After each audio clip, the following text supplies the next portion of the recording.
one question that I'm sure everybody's dying to know is your background in that kind of environment, the pressure, and I can't even imagine the risks and all of that.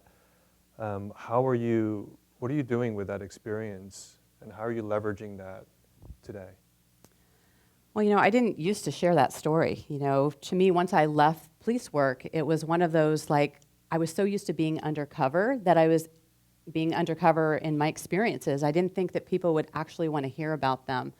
And so one of the things I realized is that the training that I've had can help so many people, and that being able to make quick decisions and to be able to stand in your power and to really show up in a powerful way. And I think so many times, particularly for women, we will try and show up so strong that we forget who we are. And I think that's where my going so deep undercover, that I was starting to forget who I actually was. And so now stepping into the world, I really believe I want women to be fierce. I want to have that strong essence of who we are, but to also be feminine, to know that we're both of it and that we show up in a much different and strong way.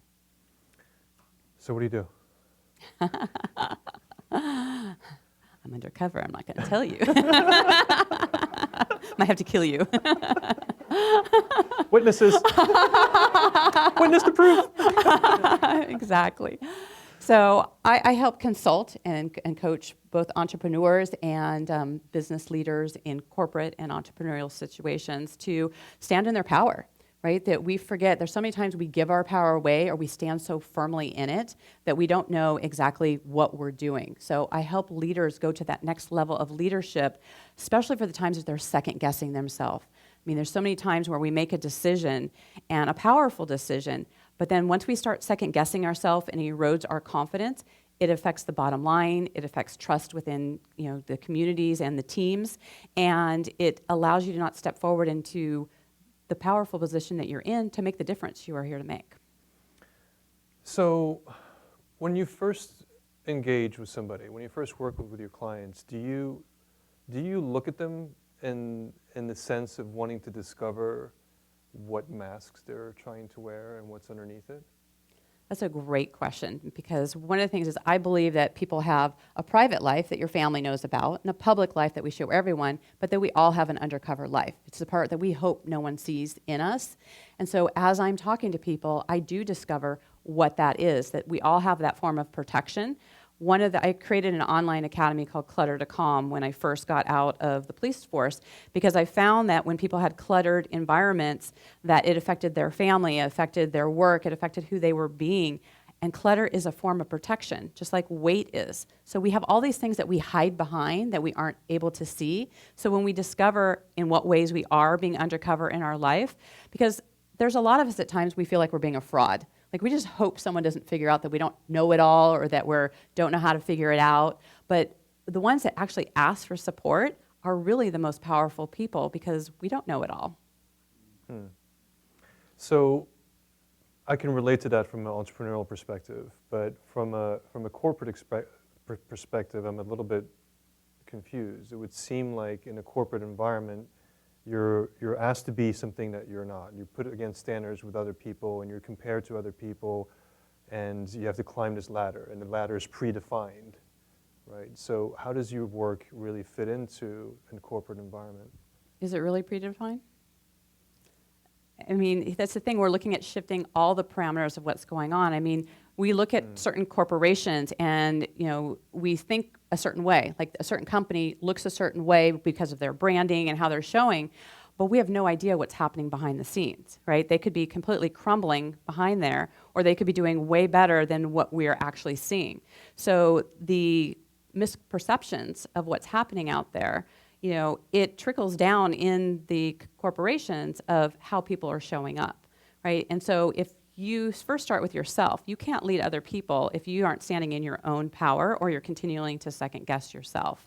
So in corporations, they can be the most undercover because they are not having good communication, they're not connecting, and sometimes, when I've worked with leaders in their corporations, they've looked at saying what they want to bring down to their company, and they don't communicate it very well to one person. It's like the game of telephone. By the time it gets around to a couple people, it's something completely different.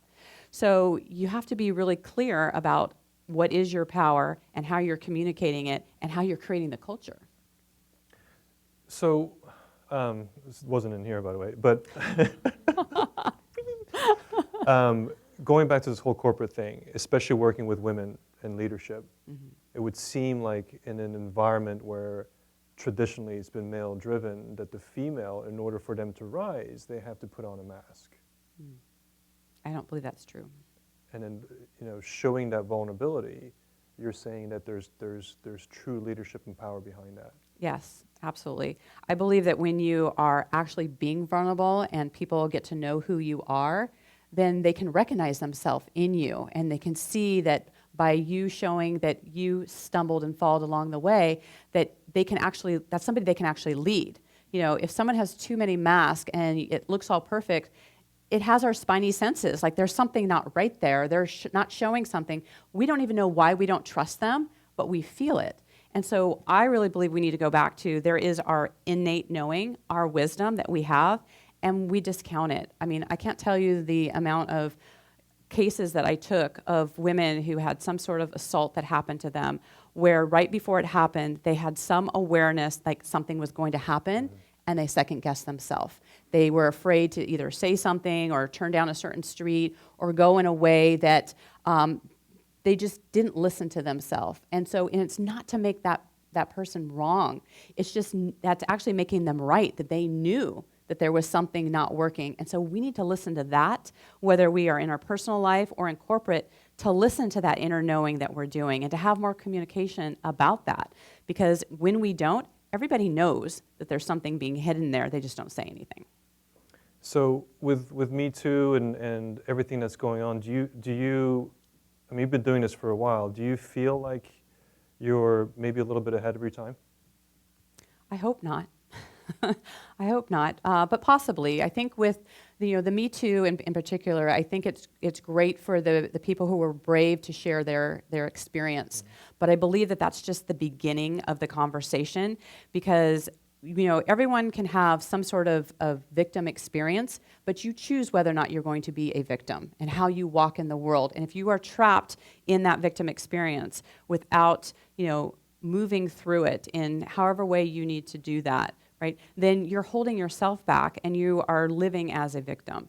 So you want to be able to create systems or communication or ways that allow you to get past that so that you can go beyond and do your greater work in the world. If you're stuck in victimhood, you can't do your greater work. Right. Well said. Well said. So there's one question you want me to ask you. I don't get it. Why is environment greater than willpower? Explain that. Right. Well, I believe that environments are everything. What we create in our space allows us to step into the experience we want to have. So many times that we want to, move through things with willpower, like we just think we can do it and just push through it. However, it's our environments that we create that allow us to actually excel. One of the questions, or one of the examples I give around this is that everyone says they have health goals, right? That they want to be healthy, I want to have more energy or lose weight or something to have better health. And so I say you bring a 1,000-calorie cupcake into your space and you set it there. How many times do we have to walk past that cupcake during the day that you're either going to feel, starving, there's nothing else to eat, or you're stressed out before you eat that? You're eating it because it's in the environment. It's there. I don't care what kind of willpower that you have. So we want to be intentional with the kind of environments that we're creating that it actually supports us to have the experience that we want to have. Now, that doesn't mean you can't ever eat a cupcake again. I'm just saying don't sleep with the enemy and have it in your home. Make it where you go out and you have an experience with it. But this also applies to every other part of your life too, like your office is an environment. A lot of people say that they want to be prosperous and they want to have great things happen, but their office is the darkest room, the one that they feel the worst. There's a ton of paper and it's sucking energy from them. So everything in your space has an energy and intention that it either is moving you forward in the direction you want to go or it's pulling you down. So in your work with corporate, are you suggesting that people can use willpower to change their environment? No, I'm saying that they can't do willpower. Willpower alone will burn you out, that you just keep pushing through and pushing through. One of the things that, Carrie was talking about with harmony is that it's so important to consider all the different avenues, right? If we're just pushing through in one way, we're missing the boat with the harmony and having more flow in what we're doing. We can actually create an environment. This is why, a lot of progressive companies are creating environments where you can think more creatively, you can have rest stations, you can have good food. It's like they're taking the totality of the person and what actually inspires them to be more creative, to have more impact, and to do what they're doing. Environment is important. I mean, it is the most important thing they can look at. Great. So, famous question. In 3 words, what is your meaning of life? My meaning of life is seek power always. It's from my company, the SPA in SPA for Spa Life is seek power always. And that gets broken down into seek the systems and structures that actually support you, that allow you to have the life that you want to have, right? Power is that power within you. If you're not grounded and you don't actually source within yourself, you're not going to find it outside of yourself. You have to find it within yourself first. And then always take care of yourself first. You are the asset. If you don't take care of yourself, no one else will.